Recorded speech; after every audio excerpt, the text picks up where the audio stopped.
Bienvenue dans Fantastique, c'est Adrien Thomas. Alors Fantastique, c'est, vous le savez, un entretien intime avec un artiste, une personnalité et un parcours atypique et une histoire fantastique. Et aujourd'hui, en face de moi, un passionné de photo, un vrai artiste, je reçois Anthony Ignacia. Salut Anthony. Salut. Je suis très heureux de t'avoir ici, en face de moi, en toute intimité. T'es pas un habitué des plateaux, j'allais dire. Toi, t'es plutôt derrière d'habitude. Clairement. Mais c'est cool aussi qu'on te mette un petit peu en avant, dans la lumière. Si on devait, toi, écrire, toujours la première question que je pose. Okay. Si on devait écrire la première ligne du CV d'Anthony, on mettrait quoi ? On mettrait actuellement, mais père de 2 enfants, mari, photographe. Photographe en dernier, vous avez remarqué, hein ? Ouais. C'est vraiment le dernier truc, genre. Aujourd'hui, c'est en dernier. Tu m'aurais posé la question il y a 10 ans, peut-être ça aurait été différent. Bah oui, c'est normal, la vie évolue. Et puis voilà, t'as construit ta petite famille aussi. Bon, on va en parler de tout ça. C'est vrai que la vie avance, mais il y a toujours photographe. Absolument. On n'oublie jamais d'où on vient. Non. Alors, il voulait faire quoi revenons au début. Il voulait faire quoi, le tout petit Anthony, quand il était enfant, je sais pas, entre 10 ans, 15 ans Ok, 10 ans, 15 ans, je pense que 15 ans, j'avais déjà l'envie de faire de la photo. Enfin, j'étais déjà dans le parcours. Ouais. En soi, pour te refaire un peu le film, mon père est photographe. Oui, pareil. Donc, j'ai grandi dans l'univers de la photo. Ouais. J'avais des appareils photo, des pellicules autour de moi tout le temps. Et lui, il a développé une société depuis très longtemps, particulièrement dans le mariage. Donc, Ok. événementiel, mariage, tout ça. Donc, Ça rien à cartonne, voir. Bah ouais, clairement. Et depuis très longtemps, tu vois, ça fait presque 40 ans qu'il a sa boîte. Donc voilà, tous les week-ends, j'étais avec lui sur ces événements et tout ça. Donc c'est vrai que j'ai baigné là-dedans dans l'image. Et en fait, rapidement, en début de collège, je me sentais pas à l'aise derrière un bureau à travailler, enfin d'être vraiment dans un cursus scolaire basique. Et j'avais envie de faire quelque chose de mes mains. Donc j'ai grandi du coup avec ma mère dans le sud de la France. Et en fin de 4e, je dis bon, j'ai envie de tester de vivre avec mon père qui vivait à côté de Paris. Donc je suis monté avec lui et j'ai fait ma dernière année de 3e en région parisienne. Et là je me suis dit non, je peux pas continuer dans ce cursus. Si je peux me barrer et pas aller au lycée, c'est cool.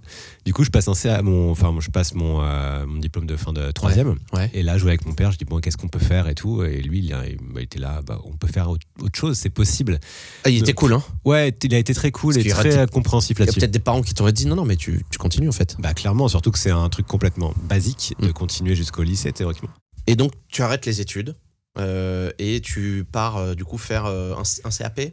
Exactement, c'est ça. Donc voilà, fin de 3e, j'arrête. On trouve avec mon père une école de photo à Paris qui pouvait me prendre en candidat libre à l'âge de 15 ans. Donc je rentre dans cette école et là, je commence 2 ans d'apprentissage dans une école qui n'existe plus aujourd'hui, qui s'appelait Visual Formation. Okay. Et je passe en candidat libre un CAP pro photographie à la fin du cursus, donc à 17 ans. Et là, c'est parti. Et là, c'est parti, sauf que tu sors d'une école où tu apprends plein de choses techniques. Tu vois, j'ai appris à développer des photos moi-même, toute cette partie-là. Vraiment il faisait du développement. Ouais, c'était en fait au début de numérique. Ah oui, okay. On était vraiment entre les deux. Donc j'ai eu la chance de pouvoir toucher les agrandisseurs, enfin vraiment tout le côté technique de la photographie. Et donc tu sors de cette école avec un diplôme, mais en soi, tu as appris à faire des photos.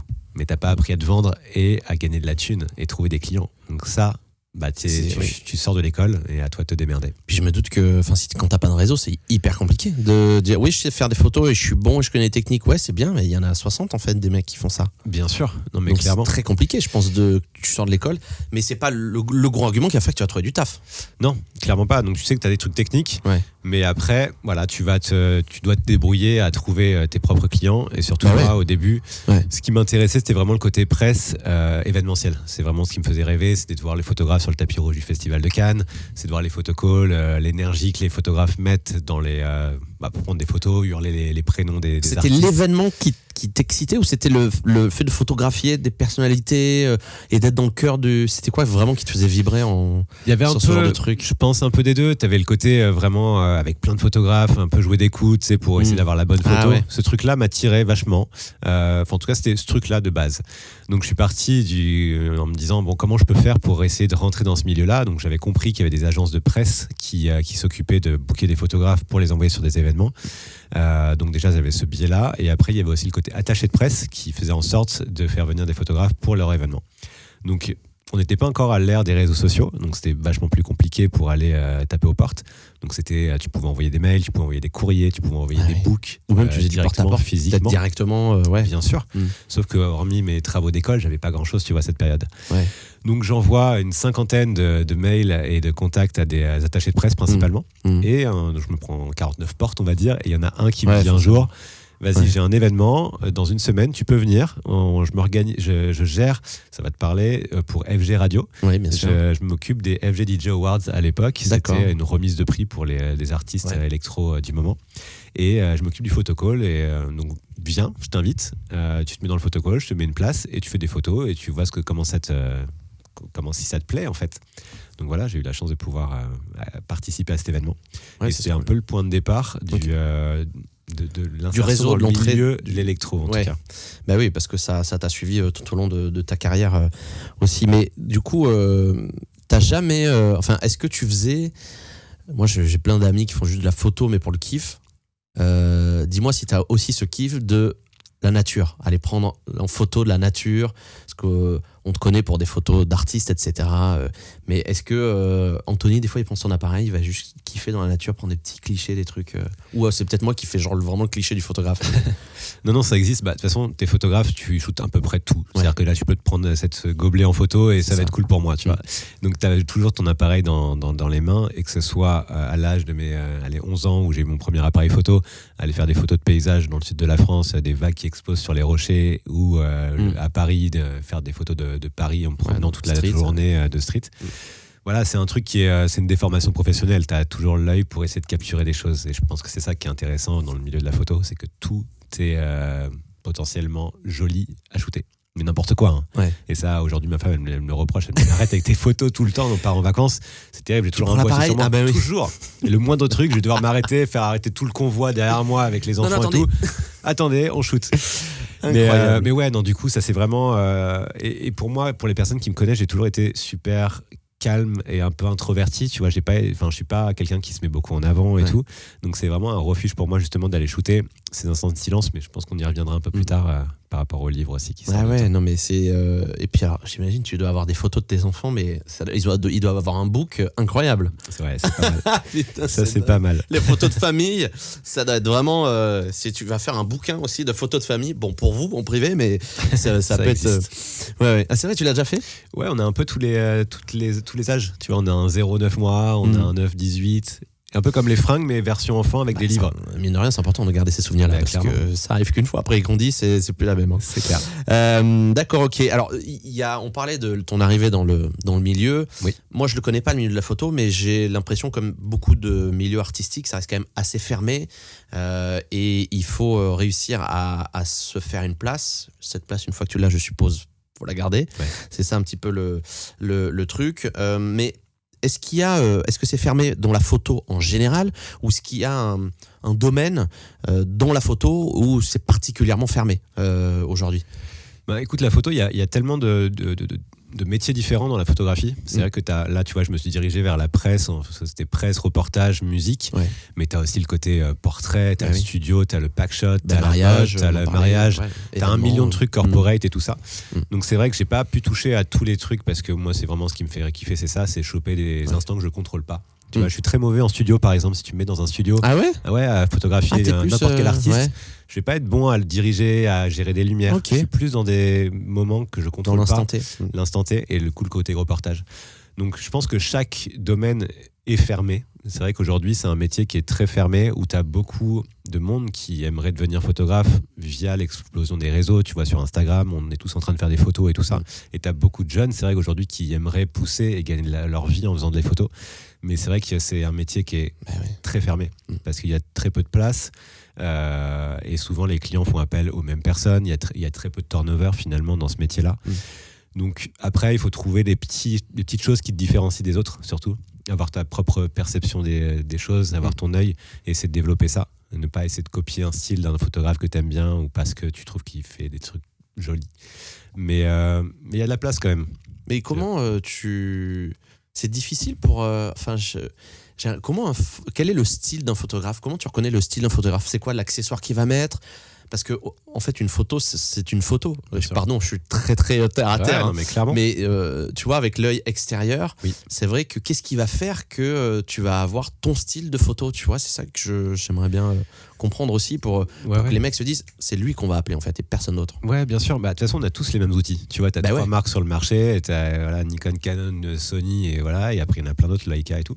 Mais en tout cas, on a tous le même outil. C'est comme pour la musique. On a tous un Mac avec le même logiciel. Tu vois.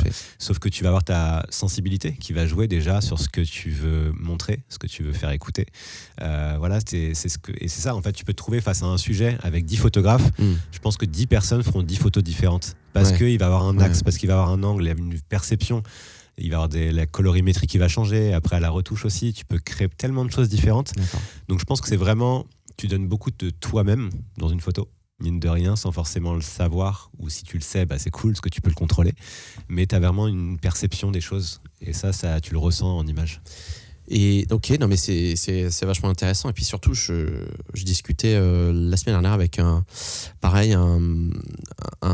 confrère à nous. Moi j'ai monté un escape game comme je te disais hors antenne, et j'ai un autre confrère qui a monté un escape game pareil, qui avait une carrière de photographe avant et qui me racontait, lui il y a 30 ans. C'était passionnant parce qu'il avait fait un casting pour devenir assistant d'un photographe. Okay. Il me racontait que le mec photographiait dans le monde entier et qu'il gagnait sa vie de dingue, le mec, parce que il voyageait, il avait des voitures de fou et tout. Et je me disais, mais en fait, alors est-ce que ça a changé aujourd'hui ? Je sais pas, mais est-ce qu'on paye aussi bien les photographes aujourd'hui ? Mais en tout cas, à l'époque, visiblement, c'était un métier qui brassait de dingue. Et alors peut-être qu'il y avait moins de photographes sur le marché, hein, c'est possible. Ouais. Mais quand t'avais un nom, c'était terminé, quoi. Toi, t'avais une vie... de palace, quoi. Ouais, bien sûr. Je sais pas si c'est encore le cas aujourd'hui. Je demande pas si t'as un palace et si tu gagnes 1 million d'euros par mois. Mais est-ce que photographe, aujourd'hui, ça permet quand même d'être à l'aise, tu vois, et de vivre correctement, tu vois. Est-ce que c'est vraiment un taf Ouais, bah c'est un peu comme tout, encore une fois, et ça va dépendre des domaines. Tu vois, tu as des domaines aujourd'hui qui ont toujours des budgets de fou, genre je parle de la pub, quand tu photographies des packshots de parfums, des choses comme ça, des pubs qui finissent en 10 mètres par, je sais pas quoi, sur les devantures des immeubles. Bien évidemment, sûr. Là, il y a du budget. Ouais. Je pense moins qu'avant quand même, parce qu'il y a une économie aujourd'hui où les images... Il y a énormément d'images et la durée de vie d'une image aujourd'hui, elle est très très basse, que ce soit digital ou en print. Hormis c'était une campagne qui dure 1 mois, mais ça n'existe plus trop. Ouais. Mais une photo aujourd'hui, quand tu la shootes, elle a une durée de vie de 6 heures. Ouais. Tu vois, c'est fou. Hormis, à moins que ce soit une photo vraiment légendaire ou un événement très particulier. Mais il y a tellement d'images sur les réseaux. Un artiste qui va poster une photo, elle va durer 2-3 heures. Et après, ça passera à autre chose. Mais comme la musique. Hein. Oui, mais c'est ça, mais ça se suit, en fait. Il y a vraiment cette économie qui est différente et qui se suit. Donc, voilà, je te dis, ça dépend, en fait, de ton client, de l'image que tu vas produire. Mais après, oui, on gagne bien notre vie. Mais on est, encore une fois, pas que photographe, mais on est aussi chef d'entreprise. Tu vois, il n'y a pas... tu dois facturer, tu es payé... Voilà, t'as une société à toi. T'as des charges, évidemment. Donc voilà, il faut penser à ça aussi. Il faut quand même bosser, ouais. Il faut quand même, clairement. On disait tout à l'heure, t'as le réseau, mais une fois que il faut pas lâcher le truc, quoi. Parce que... Ouais. Et puis j'aime aussi à préciser aux gens qui adorent la photo et qui aimeraient se lancer et tout, c'est que la photo, ça représente 40% de ton activité en tant que photographe. 60%, c'est d'être commercial. D'aller trouver tes clients, de rappeler tes clients, de faire des relances de factures, de faire l'administratif. Enfin, il y a vraiment toute cette partie immergée de l'iceberg qui existe et qui doit... il faut être au courant, bien sûr. C'est pas que faire des photos et les poster sur Instagram, tu vois. Ouais. Non mais c'est vrai. Ouais. Après, c'est un chouette métier. Ouais, tout à fait. Ah bah ouais, non mais et puis c'est un métier de passion. C'est ça la chance aussi. Bah, bien sûr. C'est un métier artistique de passion. Tu te lèves le matin en se disant tiens, je vais quand même faire des photos aujourd'hui. Et puis tu peux être fier du boulot. Après, tu dis que ça. C'est marrant que tu dises ça. Je m'attendais pas à ce que tu dises ça en mode ça se consomme vachement. Pour moi, ça se consomme vachement vite. Oui. Alors c'est vrai qu'avec Insta et tout, et puis les iPhones et tout, effectivement, tu as une photo aujourd'hui. Tu postes une photo, il y en a qui ont des algorithmes qui doivent respecter sur Insta, les influenceurs et tout. Ils postent des photos effectivement tous les jours. Donc au bout d'un moment, mais une photo, je trouve que l'essence même d'une photo, c'est qu'elle reste gravée dans le temps, justement. Pour moi, c'est ça le truc. Alors oui, si elle est sur un bouquin, peut-être qu'elle est sur digital, moins, mais je sais pas. J'ai quand même l'impression qu'une photo, pour moi, c'est un souvenir que tu gardes à vie, quoi. Ouais, carrément, mais sur le papier, c'est ça.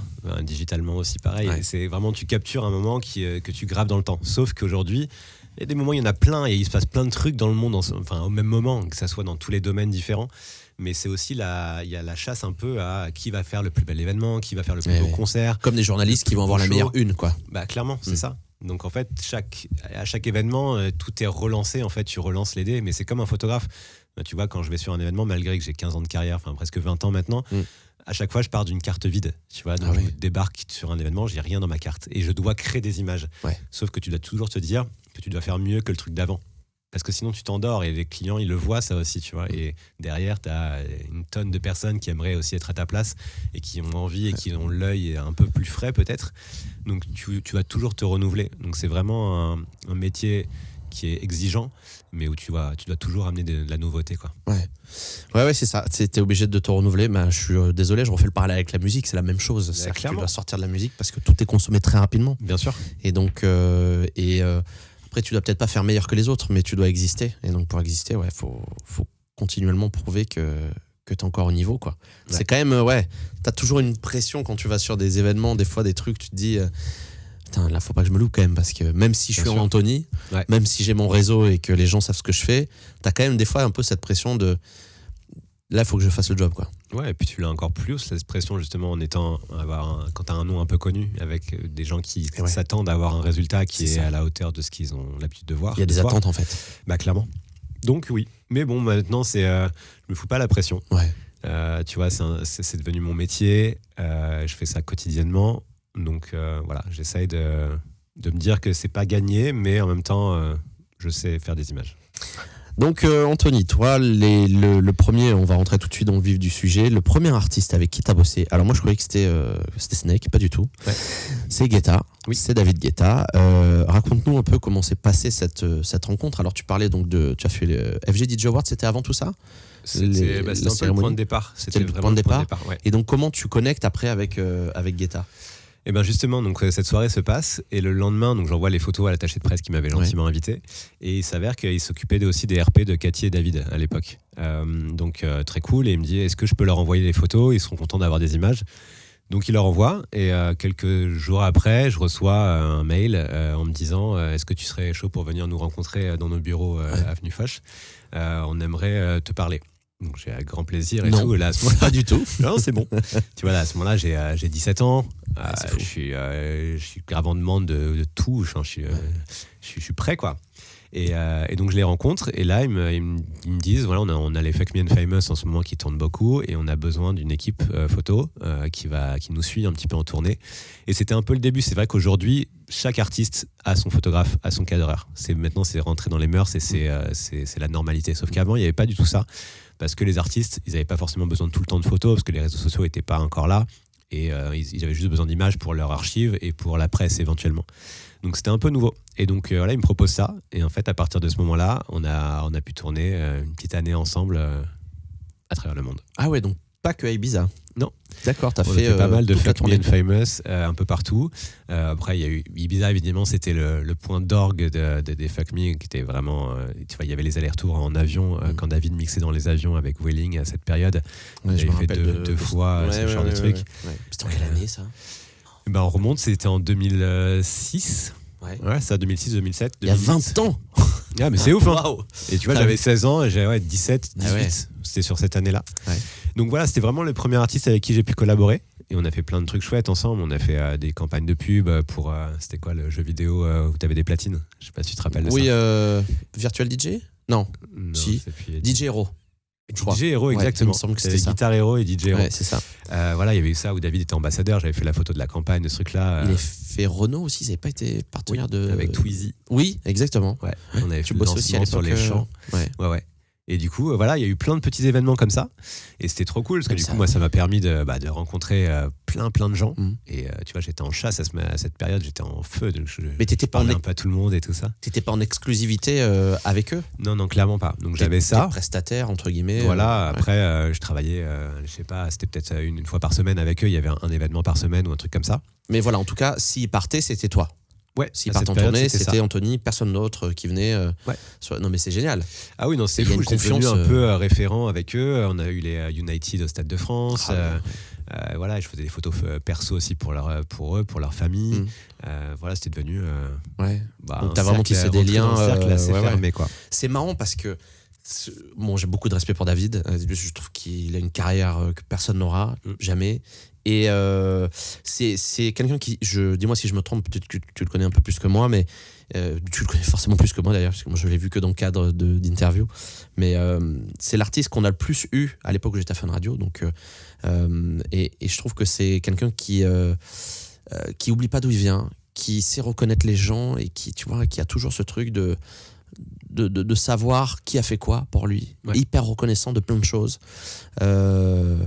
Et je trouve ça dingue pour un mec de ce niveau, bien sûr, d'avoir cette humilité, en tout cas dans le travail, dans le professionnel, et de se dire, en fait, oui, je me rappelle. Je pense que tu as dû, entre guillemets, marquer sa vie aussi, parce que si tu me parles de cette époque, c'était la première fois où il devait aussi... Alors, 2000, tu me dis 2006. 2007, ouais. C'était là vraiment où ça partait pour lui, avec les premiers albums. Et donc, forcément, ça marque. Moi, je trouve ça, voilà, il faut rendre à Guetta ce qui appartient à Guetta. C'est pour moi, voilà, le plus grand artiste électro. Clairement. Sans parler des Daft Punk, je veux dire, mais dans ce qu'il incarne aujourd'hui, oui. C'est dingue, quoi. Ouais, et puis ça, on le ressent aussi dans la musique électronique. C'est vrai qu'on a la chance d'avoir des artistes qui sont très humains. Tu vois, finalement, parce qu'après, donc j'ai pu rencontrer, travailler avec Snake, avec Bob Sinclair. On voit pas ce côté-là. Ouais, on l'a. Dans l'image que eux donnent. Oui, c'est ça. Ils ont l'air assez fermés, tu vois, un peu en mode pop star, rock star aujourd'hui, mais sauf que ils ont tous ce petit mot, même quand tu les vois une fois tous les ans ou comme ça. Comment ça va, la famille, les enfants, tout ça. T'as vraiment ce truc humain. Ouais. Qu'on n'a pas forcément avec d'autres artistes dans la pop, tu vois, aujourd'hui, par exemple. Et puis tu crées des liens. Tu dis, tu prends l'avion, tu pars avec eux, forcément. Bien sûr. Tu dois discuter à un moment. Je veux dire, voilà, il n'y a pas que le taf, tout le monde n'est pas sur son téléphone, surtout en 2006, je pense. Donc tu crées du lien, et puis tu discutes, et puis et ça te marque, je pense, sur une carrière. Et puis, bien sûr, tu te dis, ok, je démarre ma carrière de photographe. Premier artiste, David Guetta. Bon, on fait qui après? Parce que du coup... Ouais, après on enchaîne. Tu t'es pas posé la question à ce moment, tu t'es pas dit, mais qu'est-ce que je vais faire après? J'ai fait David Guetta, qu'est-ce que je vais faire? Ouais, après tu dis quand même, il faut que je paye mon loyer, tu vois, il faut que je prenne mon indépendance. Parce qu'en soi, c'est cool, tu vois plein d'artistes et tout ça, mais tu fais une date par semaine et tout, c'est pas avec ça que tu gagnes ta vie. Après, moi j'ai toujours eu ce truc un peu terre à terre, en me disant, ok, tu dois construire un truc sur le long terme, c'est trop cool, tu rencontres des personnes très chouettes, mais il faut avancer. Et en fait, c'est là après où j'ai dû avancer aussi, à trouver d'autres artistes et à trouver d'autres biais pour travailler, quoi.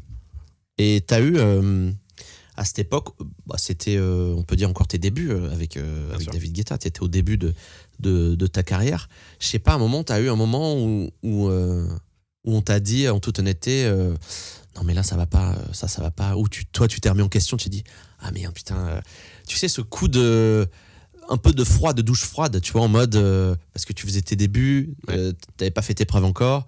Est-ce qu'à ce moment-là, quand même, t'as eu des moments de doute où tu t'es dit, parce que peut-être eux, à un moment, se sont dit, ah non, les photos là, c'est pas. Tu vois ce que je veux dire, ce truc de pas se sentir hyper safe dans le truc, quoi. Ouais, en fait, j'avais pas trop ce truc-là avec les photos parce que j'avais pas trop de ref à côté. Mais par contre, je l'ai eu via les autres photographes. Parce qu'en fait, pendant la période Guetta, j'ai aussi eu la période photographe de presse. Donc voilà, Guetta, c'était une petite partie. Mais à côté, je voulais aussi faire plein de choses. Et donc, je suis rentré chez l'agence SIPA, donc une grosse agence de presse. Et eux, donc pareil, avec le même attaché de presse, Laurent Guyot à l'époque, qui m'a présenté. Et SIPA, j'avais rien de spécial à leur présenter, hormis des photos de Guetta et électro. Mais pour eux, c'était plus sur le côté presse, événementiel. Donc, ils m'ont dit, voilà, dans 3 semaines, t'as le festival de Cannes qui commence. Vas-y, on te paye tes billets, mais t'as pas d'accréditation et tu te débrouilles pour essayer de nous revenir avec un book célébrité pour voir de quoi j'étais capable. Donc je me suis retrouvé au Festival de Cannes pendant 2 semaines à attendre devant les hôtels en mode fan, tu vois, les fans qui attendent devant les hôtels, à essayer de faire des photos des personnalités qui rentrent et qui sortent. Et donc ça pendant 2 semaines. Et je suis revenu à Paris avec un book rempli, avec une 30aine d'images en disant voilà, j'ai fait ça. Et t'avais les Brad Pitt, Angelina Jolie et tout ça. Enfin, t'avais quand même toutes les personnalités que j'ai pu choper en attendant devant. Et donc ils ont capté que j'avais envie, en tout cas. Et donc à partir de ça, eux m'ont envoyé sur tous les événements un peu parisiens que les autres photographes voulaient pas forcément faire. Tu vois, c'est des trucs dans les boîtes de nuit généralement, au VIP Room sur les champs, après rue de Rivoli, où t'avais les showcases de Lady Gaga qui n'étaient pas du tout connus, qui allaient chanter à 3h du mat. Enfin, tu vois, il y avait plein d'événements comme ça. Ouais, ça j'ai des. Non mais pardon, tu parles juste de ça comme si c'était normal, mais c'est fou. Mais encore une fois, on est en 2007, tu vois, 2008, c'est un peu le début des carrières. T'avais des Katy Perry, des Justin Bieber qui débarquaient aussi à Paris, les Gaga. Et en fait, je me récupérais tous ces trucs-là où je faisais peut-être 5 ou 6 événements par soir. C'était un peu le petit jeune qui pouvait être déplacé un peu à droite à gauche. Et moi, ça m'éclatait parce que du coup, je rencontrais grave de gens, c'était trop bien. Et là, en fait, c'est là où il y a eu des problèmes avec les autres photographes de presse, parce que c'est un milieu qui est ultra concurrentiel, la presse. Tu as peut-être 10 agences sur Paris, donc tu as 10 photographes à l'époque, il y avait beaucoup moins de photographes et qui sont tous à la recherche de la bonne photo. Parce qu'en fait, il faut savoir que tu n'es pas payé, si tu n'es pas salarié de l'agence, tu es payé qu'à la parution de la photo. Ah ouais. Donc tu peux faire 15 000 photos, mais si ta photo ne sort pas, tu toucheras pas de l'argent. Ouais, c'est ça, clairement. C'est fou. Et du coup, tu dois avoir la bonne photo. Donc, quand tu as un Bieber qui débarque à Paris, qui est un petit gars de 14 ans, et tu as un grand photocall, donc là, oui, tu hurles pour avoir son regard, la bonne expression et tout ça. Et donc là, c'était vachement difficile parce que j'étais le plus jeune photographe à ce moment-là. Tous les mecs avaient entre 40 et 70 ans. Il y en avait vraiment qui sont là depuis très longtemps. Donc tu débarques quand même dans un milieu ultra fermé en mode mais c'est qui lui, ce petit jeune qui vient nous piquer un peu des parts de marché, quoi. Ah oui. C'est un peu ça. Donc c'était pas forcément facile. T'en as plein qui ont lâché. Tu vois que j'ai rencontré des jeunes qui ont tenté de passer par ce biais-là de la presse, mais qui ont lâché. Parce qu'on leur a mis la pression. Ouais, parce que tu avais cette pression et tu avais ce regard plus âgé en mode qu'est-ce que tu fous là, quoi. Depuis 1000 ans. Ouais, clairement. Pas bouger. Donc j'ai eu la chance de pouvoir tenir bon sur ce truc et j'ai fait ça pendant 6 ans, un truc comme ça avec Sipa. Et donc, tu as bossé, tu as fait Paris Match, du coup, aussi, cette fameuse couve. Donc là, tu as été payé pour cette photo. Absolument. Parce elle est sortie en couve, quand même. Ouais. C'est fou. C'était Anne Sinclair, c'est ça ? Anne Sinclair, ouais, c'est ça. C'était juste pas longtemps après le scandale DSK. L'affaire DSK. Elle sortait le Huffington Post. Elle avait sorti ce média en ligne. Ouais. Tu dois être fier. Et ouais, c'était ouf. Mais tu vois, c'est partie des trucs où tu fais des photos, tu sais pas où elles vont débarquer. Donc elles sont sur le site de Sipa et tout ça. Ah oui. Et après, c'est les médias qui viennent chercher les photos pour illustrer des articles. Et t'es plus payé si tu fais une couve ? Ouais, bah clairement. Ah, ça change quand même. Ouais, t'as des degrés, t'as des tarifs différents. Quand même. Ouais, tu pars des petites photos miniatures dans un article et après tu finis avec la couve et généralement c'est là où t'es le mieux payé, quoi. Ok. Et oui, et t'es pas du tout payé en fonction des ventes du magazine. Non, t'es payé plutôt à la place de la photo qui est là dans le magazine. Oui. C'est pas en mode ok, on a fait plus de ventes, donc alors qu'en vrai, une photo fait vendre sur un magazine. C'est même clairement, bien sûr. Clairement ça, je pense. L'atout. La photo et le titre, sur un magazine People. Ouais. Donc Paparazzi, ça t'a jamais tenté ? Non, mais j'ai fait quelques semaines en stage avec un paparazzi. Ouais. Pour voir, parce que j'étais curieux, tu vois, mais c'était affreux. Franchement, c'était horrible. Ça a l'air. Je me planque vraiment dans des poubelles, quoi. Ah ouais. Ah ouais. Waouh. C'est réel. Et puis même le fait d'aller piquer des instants de vie privée des gens, c'est très particulier. Ouais. C'est très particulier. Après, tu vois, j'en connais aujourd'hui des gars qui font ça et pour eux, c'est leur boulot. Mais moi, j'ai jamais réussi à comprendre le concept. Ouais, c'est particulier, ouais. Mais après, comme tu dis, voilà, il faut tout et il y a des gens qui ont besoin de ça aussi pour vivre. Oui. Et c'est un métier, quoi. C'est un métier comme un autre, donc ça reste de la photo. Voilà, c'est parti. Alors, tu bosses, toi, par la suite avec Justice aussi. Tu rencontres... à quel moment tu rencontres Pedro Winter ? Avant de bosser avec Justice ou Ça, c'est bien plus tard. C'est plus tard. T'as d'abord bossé avec Justice. Ouais, mais avant, j'ai fait Snake, du coup, qui est le grand j'allais pan parler de Snake, ouais, bien sûr. Le grand pan de Justice, c'était après Snake. Oui, clairement. Ok, donc d'abord la rencontre. Parlons de la rencontre avec William, DJ Snake, qui commence par un petit shooting dans un petit studio. C'est ça, tu peux nous raconter ? Exactement. Du coup, c'était pas longtemps après. Je pense que dans mes souvenirs, on doit être en 2012, un truc comme ça. C'était donc je reçois un mail. Je bossais beaucoup avec Michael Canitro à cette époque-là, qui a enchaîné après David, et là pour le coup avec Michael on est devenus très proches. C'est un de mes meilleurs amis aujourd'hui encore, et donc on avait beaucoup tourné et tout ça. Et un jour, Michael reçoit un mail de la part d'un manager d'un artiste et qui dit voilà, j'ai vu tes photos, les photos de ton photographe et tout, c'est cool. Et je cherche un photographe pour shooter des photos de mon artiste, un jeune artiste parisien. On doit faire un flyer pour une soirée à Paris. Et voilà, sans plus d'infos, donc il me file le mail. Et à ce moment-là, il me dit est-ce que tu as un studio et tout. Donc moi j'étais encore jeune, j'avais pas le réflexe d'aller me dire allez, je vais louer un studio dans Paris et tout. Sauf que donc mon père avait un shop à Saint-Maurice dans le 94, une espèce de bureau où il recevait ses clients de mariage, et il avait un petit fonds parce qu'il faisait des photos d'identité dans ce magasin-là. Et je dis vas-y, moi j'ai mon père qui a son shop là, ça va rien coûter du coup, on y va et c'est cool. On met un fond blanc et 3 lumières et ça marche. Et il dit bien sûr, avec plaisir et tout. Et donc on trouve une date. Et là donc t'as au studio à Saint-Maurice un grand gars qui débarque avec pas de lunettes à l'époque, mais très grand, une grosse carrure et tout. Je fais waouh, j'étais un peu impressionné, tu vois, par le mec. Il se met sur le fond et il me dit voilà, moi c'est William, alias DJ Snake. Et je fais ok, trop bien. Mais personne ne le connaissait. William, c'était un Il grand est pas DJ sorti encore parisien. d'artiste, ouais. Et donc on fait des photos, le courant passe bien. Et quelques semaines plus tard, donc je reçois encore un appel, on peut faire d'autres photos et tout. Et donc tu as cette relation qui commence à se créer, un peu comme avec tous les artistes finalement. Tu vois, dès que le feeling passe bien, ça marche direct. Et en fait, cette année-là, c'est l'année de Turn Out For What. Donc c'est l'année qu'il fait exploser dans le monde. Et ben voilà, tu vois, il partait d'une équipe assez réduite où il n'avait pas encore ses équipes photo et vidéo. Et en fait, quand il a commencé à exploser, il m'a pris avec lui et avec Charlie en vidéo. Et on a fait le tour du monde comme ça pendant 6 ans. Ouais, c'est une belle histoire qui démarre. Alors, pas sur, j'irai pas sur du hasard, mais le fait que tu bossais avec Michael aussi, et peut-être aussi grâce à Michael, du Bien coup. sûr. Tu as eu cette main tendue là et tu l'as prise à ce moment-là. Puis je trouve ça génial. Autant, alors David Guetta, tu n'étais peut-être pas au début de sa carrière, peut-être qu'il était déjà connu. Clairement. Mais avec Snake, ouais, tu as vraiment vécu les débuts et je trouve ça dingue d'avoir vécu ça une fois dans sa vie, quoi. D'avoir accompagné un artiste aussi grand pardon, dès le départ. Ouais, mais ça c'est génial et c'est vraiment ce que aujourd'hui, tu vois, j'adore faire. C'est vraiment partir de zéro parce que artistiquement c'est ultra intéressant parce que tu as l'expérience personnelle, mais tu as surtout le côté photographique là, sur lequel je travaille. Et vraiment, tu crées une image à l'artiste avec qui tu travailles. Donc vraiment, tu lui crées une identité qu'il n'a pas aujourd'hui, qu'il n'a pas du tout au début. Ouais. Et ça c'est génial parce que du coup, tu t'attaches personnellement mais aussi artistiquement et il y a vraiment un truc qui te pousse avec lui ou elle et qui peut t'emmener vraiment très loin et du coup après les gens aussi, le public va identifier l'artiste par rapport à tes images et ça c'est ultra gratifiant. Ouais. Bah ouais, et puis surtout, t'as fait combien, 6 ans avec Snake ? Ouais, c'est ça. Donc sur les années où vraiment, t'as eu tous les morceaux qui se sont enchaînés après, les tournées, enfin ça devait être tu devais plus avoir de vie du coup pendant cette période-là. C'était vraiment. Ouais, là c'était vachement plus intense. Donc là il y avait vraiment ça à fond avec Sipa aussi à côté. Et tu continuais ? Ouais, je la continuais. Presse à côté ? Oui, c'était pas non plus en flux tendu pendant 6 ans, tu vois, c'était des phases.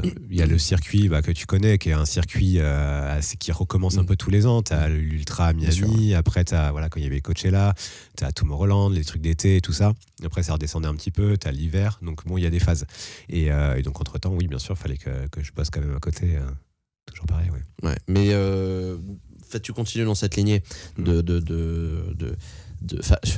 dans cette lignée éditoriale d'artistes électro. Mais c'est marrant du coup que tu te sois après, donc tu as bossé, on en reparlera, pour d'autres artistes beaucoup plus variété française, etc. Oui. Mais c'est vrai qu'au départ ta carrière a été menée vraiment par l'électro. C'est de la musique que tu consommais toi ou pas du tout à la base ? Ouais, j'aimais bien sûr. Ouais, mais j'ai appris à aimer grâce au boulot parce que finalement tu te retrouvais dans des clubs à aller bosser avec parce qu'il y a eu d'autres artistes. À cette période, il y avait Joachim Garraud aussi avec qui je bossais pas mal, Moziman, et du coup tu naviguais un peu dans des styles différents aussi dans l'électro. C'était pas forcément toujours la même chose et c'était super intéressant. Ouais. Mais ça m'a fait mon éducation musicale en tout cas. Oui, et puis la diversité, tu parles, tous les artistes que tu cites, c'est très différent à chaque fois. C'est pas du tout le même mood, peut-être pas les exigences en fonction aussi des artistes. Mais du coup, Snake te fait confiance au départ et c'est pareil. Il te dit, toi, t'es dans mon équipe et c'est toi qui vas faire toutes mes photos. C'est ça. Il n'y a pas d'autre gars, quoi. Ouais. Non, c'est ça. Et du coup, t'as une super confiance. Et après, là, tu pars sur un truc carte blanche où vraiment, tu t'amuses, tu t'éclates vraiment en photo. Et là, du coup, c'est quand même assez difficile parce que chaque show, ça se ressemble finalement. C'est un gars derrière des platines. Donc, à toi de renouveler un peu ton œil et tes images pour pas que ton artiste se lasse déjà de ce que tu fais. Lui proposer toujours des choses différentes. Et après, t'es aidé par les scénographies, généralement, qui changent dans les festivals, dans les choses comme ça. Mais c'est quand même un bon exercice. Et en fait, tu vois, au bout de ces 6 ans, je pouvais continuer comme ça. Encore aujourd'hui, il a ses équipes et ça continue depuis des années et des années. Mais sauf que je me suis dit, bon, là, artistiquement, je commence vraiment à tourner un peu en rond. Ouais. Et j'ai dit stop. Oui, mais t'es revenu au Stade de France. Absolument, mais après, attends, on est restés très très proches. Donc sur les gros événements, on se retrouve tous c'est une famille maintenant, on est tous ultra proches. Et sur les grosses dates, on a eu toutes les phases de l'Olympia, au Zénith, Bercy, la Défense, le Parc des Princes, Stade de France. On est toujours ensemble et on évolue ensemble. Et c'est ça qui est beau aujourd'hui. Et tu vois, c'est pour ça que William, dans mon livre, il a une place qui est ultra importante aujourd'hui. Ouais, c'est vrai. Et il y a une vraie fidélité aussi. Je parlais de David, mais William a aussi, je pense, une fidélité. Encore plus en vrai, parce que on a grandi ensemble et pour le coup, on a vraiment évolué ensemble, quoi, vraiment. Ouais, c'est vachement bien, je trouve, de grandir ensemble aussi et de se dire qu'il y a un bout de chemin qui a été fait, un beau bout de chemin même, je dirais. Ouais. Donc oui, et parallèlement, donc tu disais, tu bosses pour d'autres artistes, donc Arrive Justice aussi. Je sais que tu as donc Bob Sinclair. Avec quel DJ français tu n'as pas bossé finalement, parce qu'il y a quand même une liste qui est dingue. Franchement, mon plus gros regret, c'est d'être arrivé 2 ans trop tard pour pas bosser pour les Daft Punk. Évidemment. C'est mon plus gros regret, tu vois. C'est vraiment les seuls que j'ai pas pu shooter avant qu'ils se split. J'ai rencontré Pedro à Coachella et pour le premier show de Justice, enfin, dans le 2 ou 3e show de Justice. Ouais. Et après, ça a grave fonctionné ensemble, mais c'était en 2017, donc c'était tard. Et c'est mon plus gros regret.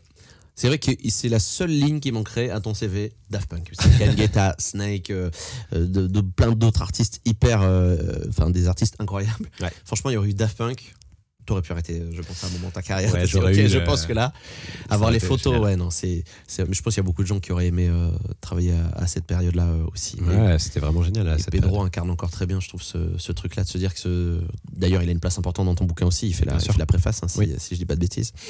Et il a incarné cette French touch là qui continue à perdurer autrement aujourd'hui. Mais bon, voilà, c'est vrai que les Daft, j'avoue, ça aurait été une très très belle ligne. Ouais. Tu, en parallèle de ça aussi, donc pas mal d'artistes et puis des événements médias, puisque on a eu l'occasion de se voir à Fun Radio Biz Experience.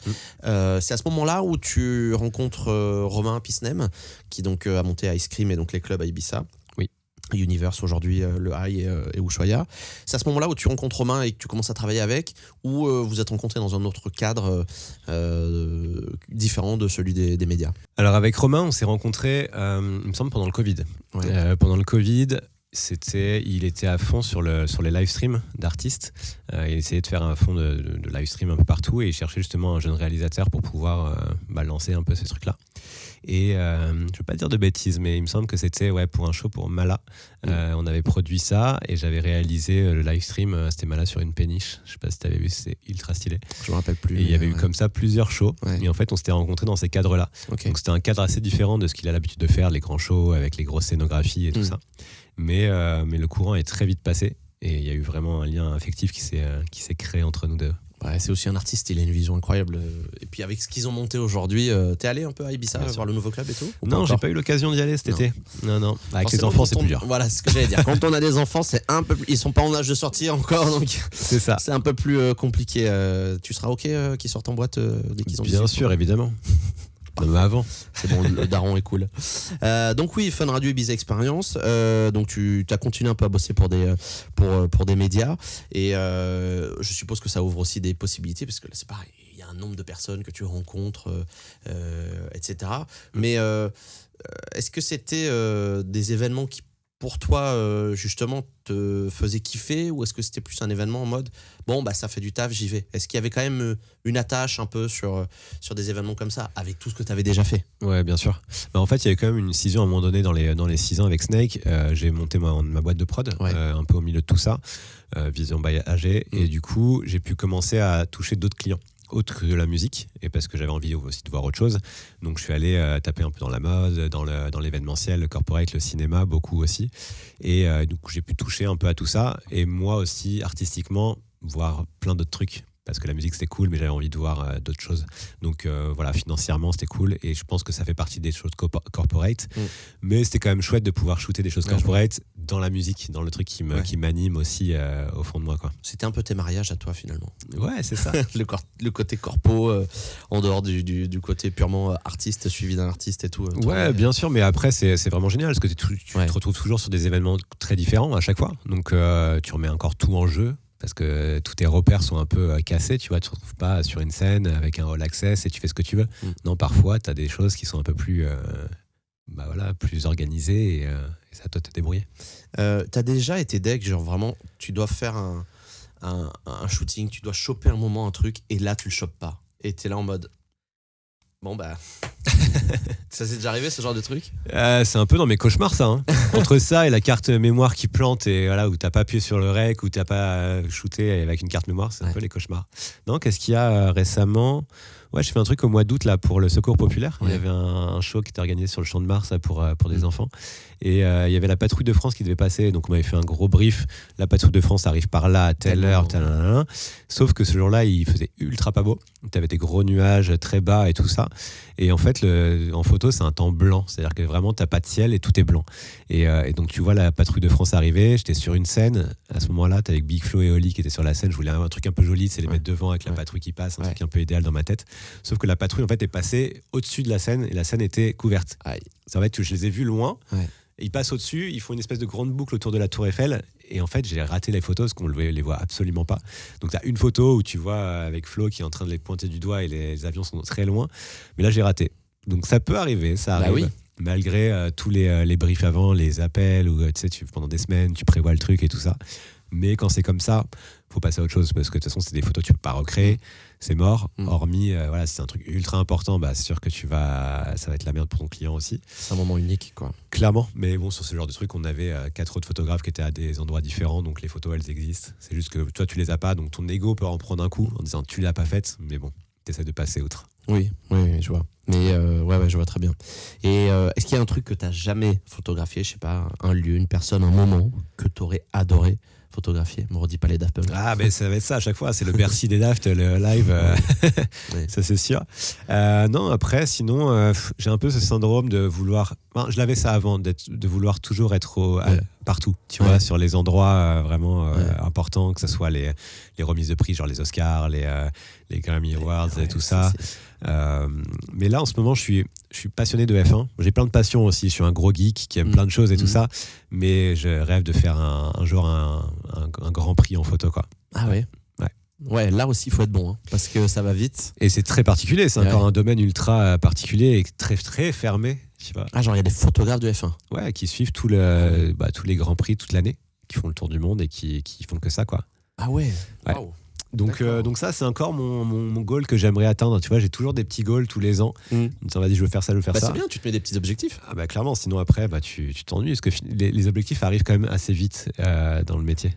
Tu veux faire une grosse photo iconique, tu veux faire un gros truc, un gros événement et tout. Et tu as quand même des choses qui arrivent assez vite quand tu as la chance de pouvoir connaître plein de monde et tout ça. Donc oui, je me mets toujours des petits goals comme ça. Et les photos dont tu es le plus fier, tu les affiches chez toi, dans un cadre? T'as un truc ou un... Alors non, j'ai pas de cadre. Je pense que ma meuf kifferait pas. Pas de boulot à la maison. C'est pas une galerie à la maison. On a très peu de photos d'ailleurs au mur, on en a genre 2-3. Ouais. Mais c'est pour ça qu'il y a un livre qui sort bientôt.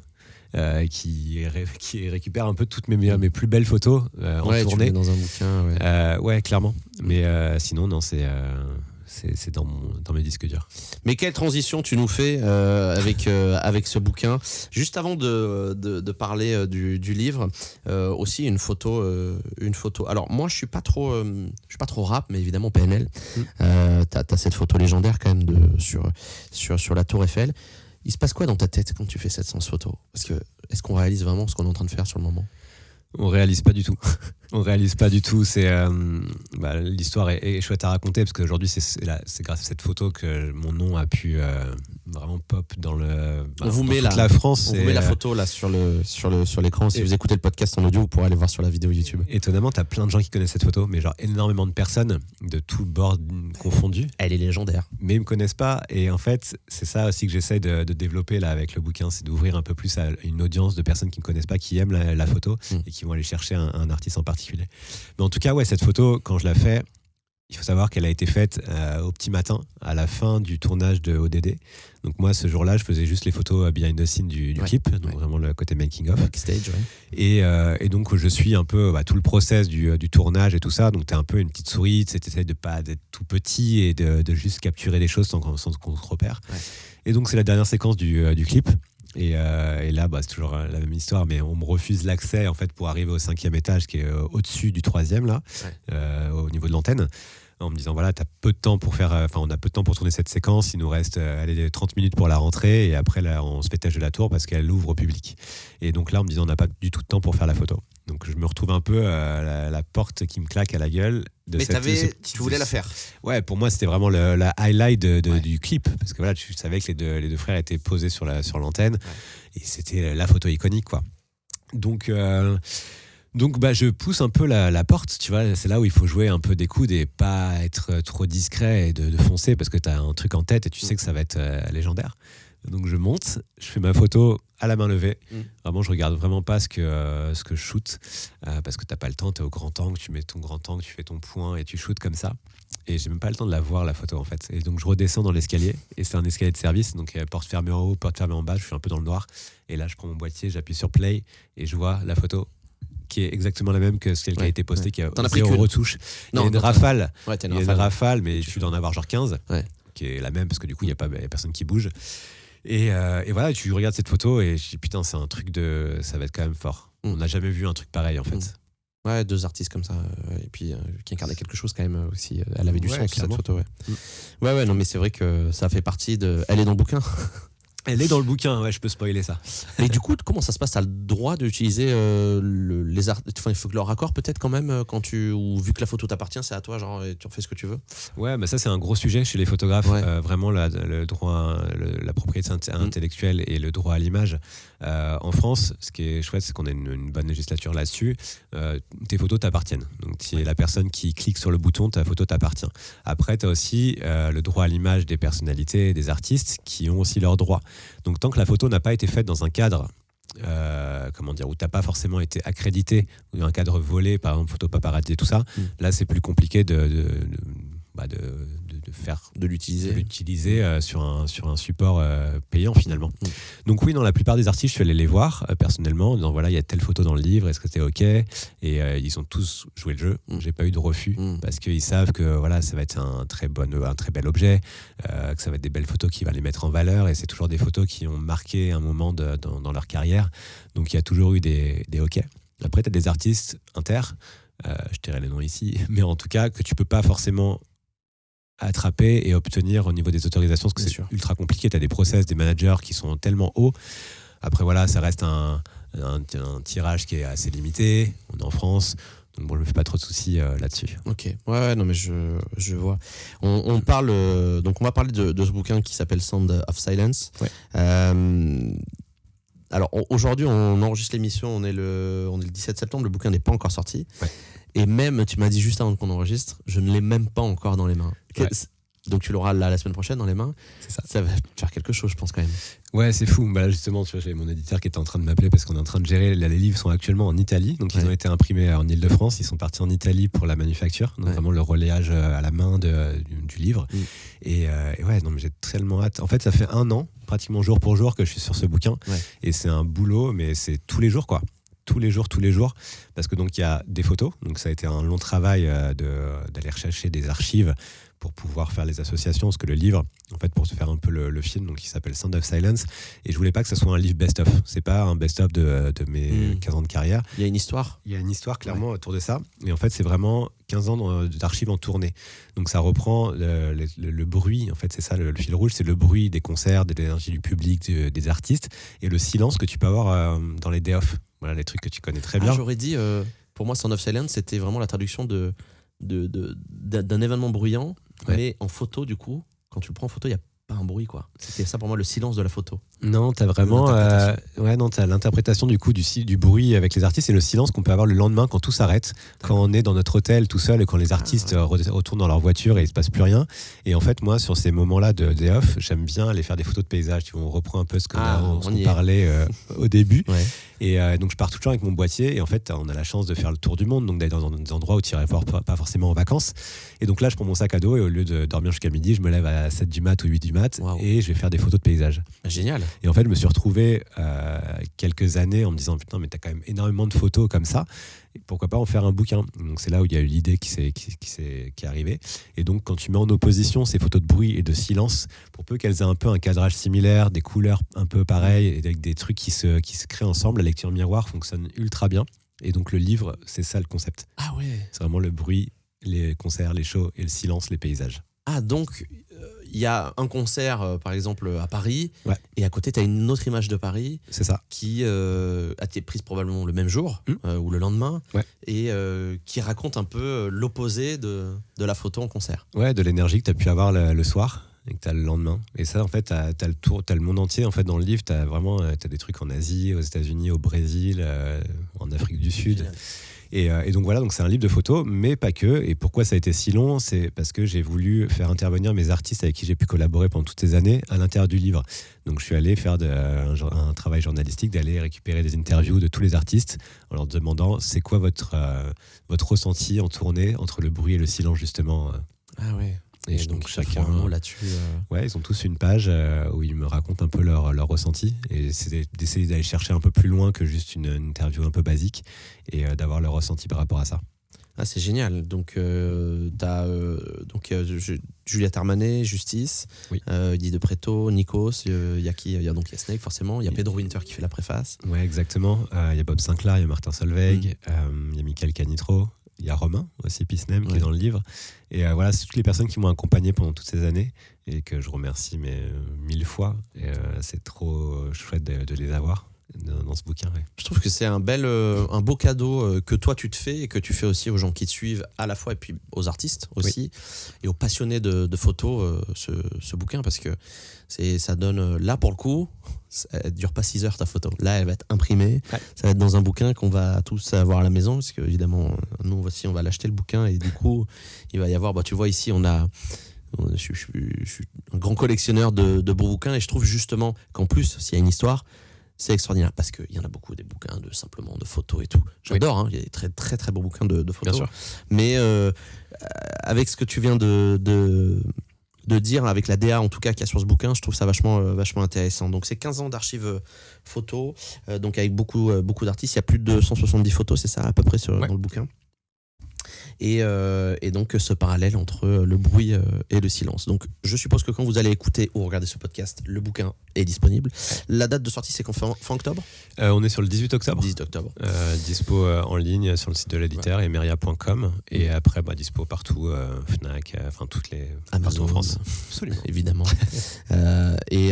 Donc voilà, vous pouvez aller. Tu fais des versions signées aussi, j'ai vu. Oui. Où tu peux dédicacer le. Ouais, et puis on va faire plein d'événements, soit sur Paris ou un peu Mmh. partout en France. Je pense qu'il y a pas mal de signatures en Fnac qui vont être organisées. Il y a des expos aussi qui vont avoir lieu. Et je vais exposer au mois de janvier pendant un mois à Paris dans une galerie à Saint-Germain. Donc ça c'est trop chouette. C'est ma première vraie expo sur Sound and Silence. Et voilà, donc c'est comme tu disais tout à l'heure, je suis vraiment quelqu'un de l'ombre, mais j'apprends à être un peu devant la lumière pour vendre mon livre aussi. Bah oui. Et ça c'est tout nouveau pour moi. C'est ce que j'allais dire. Parce que là tu parles de faire des séances de dédicaces, une tournée donc de présentation du bouquin et tout. En fait tu passes de l'autre côté là clairement. Ouais, clairement. C'est ce que tu as fait pour d'autres pendant des années. Ouais, c'est très chelou. Mais bon, c'est cool parce que finalement, tu parles de ton art, tu parles de ce qui te rend heureux aujourd'hui et c'est un produit. Et puis, si tu le vends pas toi, personne ne va le faire à ta place. Donc, il faut que ça vive, vraiment.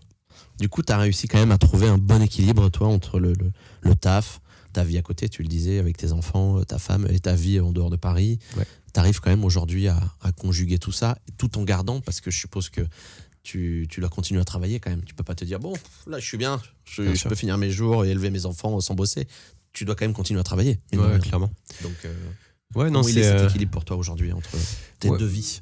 Écoute, moi je suis content parce que le livre pour moi c'est un espèce de fin de chapitre de toutes ces années de carrière où j'ai pu vraiment bouger vraiment beaucoup et aujourd'hui c'est pour ça que dans la présentation de début je te dis que je suis père de famille avant tout parce que j'ai envie d'être là pour mes enfants, de les voir grandir, les amener à l'école le matin, d'aller les chercher et donc j'ai grave réduit la voilure sur les tournées. Donc maintenant je travaille plus qu'en France principalement sur des projets très divers et variés. Il y a beaucoup de réalisation, de programmes, de captation, de live, de choses comme ça où il y a plus de travail de prod finalement, donc t'es plus chez toi dans les bureaux ou quoi pour pouvoir travailler. Tu pars plus en tournée quoi. Non, clairement pas. Tu feras plus ça.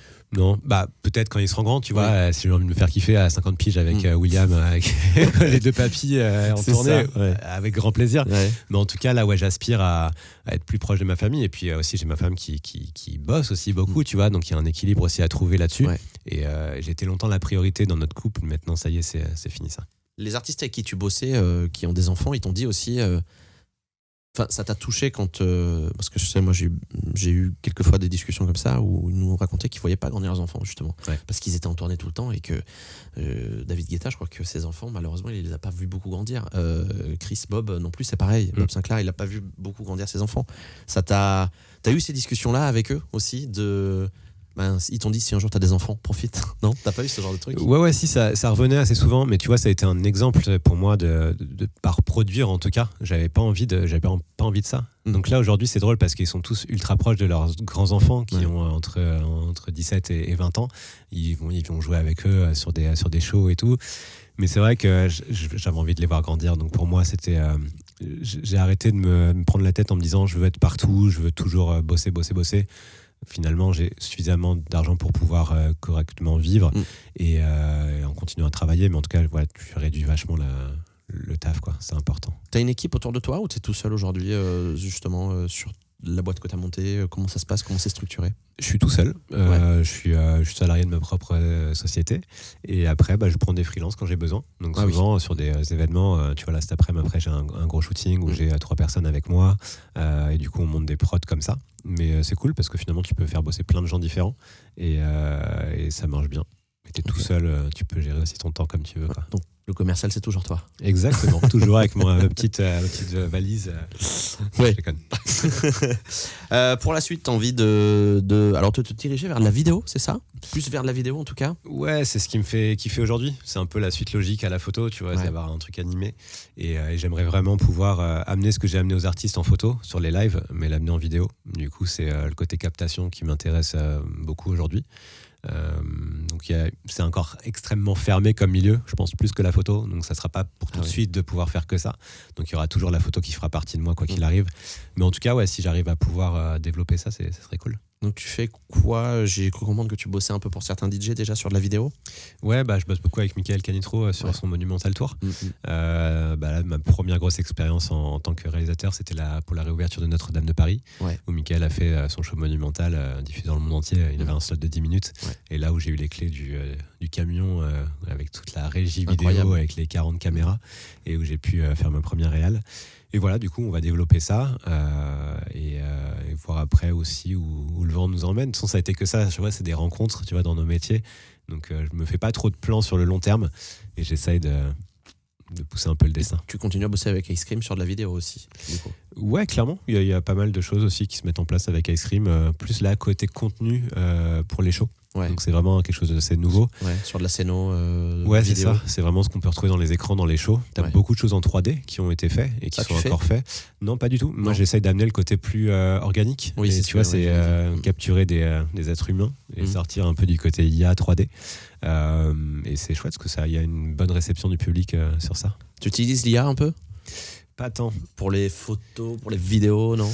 Après, moi, je suis un peu vieille école. C'est un peu le vieux con qui va parler sans le boomer. Mais je retouche pas mes photos, en fait. Tu vois, j'essaie de capturer une image et pour moi, elle doit être bonne au moment où tu l'as fait, pas après. En fait, tu dois avoir ton œil et te faire ton cadre, ta composition et essayer de faire un maximum de choses sur le tas. Et donc, je suis pas de la team qui retouche beaucoup ces images, hormis un peu colorimétrie. Mais ouais. Du coup, donc l'IA, non, c'est pas un outil dont tu te sers. J'utilise pas. Après, oui, c'est sûr que ça a changé le game sur les micro-retouches qu'on peut avoir à faire. S'il y a un petit truc à enlever, des choses comme ça, tout le côté génératif et tout, c'est incroyable. Et je continuerai à l'utiliser comme ça. Mais c'est vrai qu'aujourd'hui, j'ai pas besoin de créer de choses qui n'existent pas ou changer des décors parce qu'on shoot de l'humain. Donc, tant qu'on peut shooter de l'humain, l'IA, elle a pas besoin d'intervenir, quoi. C'est beau. C'est beau ce que je dis. Écoute, voilà. Quel poète. Je travaille. La dernière question que je pose à chacun de mes invités, elle est simple. L'émission s'appelle Fantastique. Oui. Enfin, elle est simple. Elle est simple à poser, elle n'est pas simple à répondre. Quel a été le moment le plus fantastique de ta carrière, Anthony? De ma carrière? Ouais, de ta carrière. Vraiment un moment. Alors, tu peux m'en donner 2. Tu peux m'en donner un dans ta vie privée, quand mes enfants sont nés. Oui, non, mais évidemment, ça, c'est normal. Mais vraiment, dans ta carrière pro, s'il y a un moment qui a été absolument marquant pour toi, où tu as été, qui t'a marqué, qui t'a ému, je ne sais pas, qui a été très fort pour toi, si tu devais en avoir un là spontanément, ce serait lequel? C'est dur cette question, parce qu'à chaque fois c'est toujours fort émotionnellement. Mais je sais pas, c'est profiter des endroits où tu es pour pouvoir kiffer d'un truc personnel et cocher des cases. Et là, je pense comme ça à Coachella, par exemple, le festival où je bossais pour Snake et pour d'autres artistes. Et en fait, je me suis retrouvé à un moment donné, parce que tu as des accès à All Access. Et donc, on partait avec des potes en disant, vas-y, on va profiter des concerts. Et je me suis retrouvé devant le show de Hans Zimmer, qui était à Coachella en plein désert.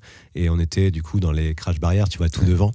Et là, tu te prends du Hans Zimmer et du Interstellar, le Roi Lion et tout ça, en pleine tronche. Et c'est incroyable. Et donc là, on a fait que chialer. J'étais avec Charlie, mon pote 4R sur William, et c'était incroyable comme moment. Mais il y en a plein. Et puis là, plus j'y pense, plus je vois plein de choses. Enfin, voilà, mais ça, oui, je trouve que c'est un bel exemple. Mais en tout cas, voilà, c'est de profiter de la chance qu'on a aussi de pouvoir faire ce métier et d'avoir accès à des choses que les gens n'ont pas forcément accès.